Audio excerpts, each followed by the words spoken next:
Shezudini aliniambia mzazi anakukosea.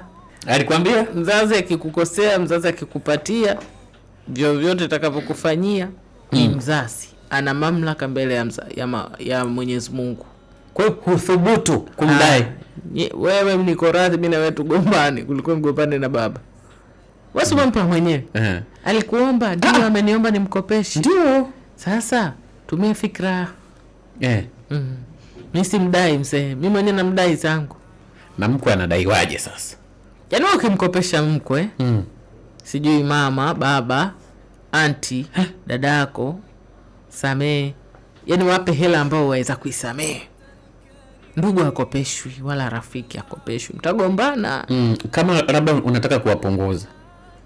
Kama labda unataka yani wasiwe wanakucheki tena kwenye maisha yako, wape. Kwa sababu si watakuwa hawakulipi, kwa hiyo utawapunguza. Lakini kama unahitaji kwenye maisha yako, wape pesa ambao waweza kuisamea wasipokulipa.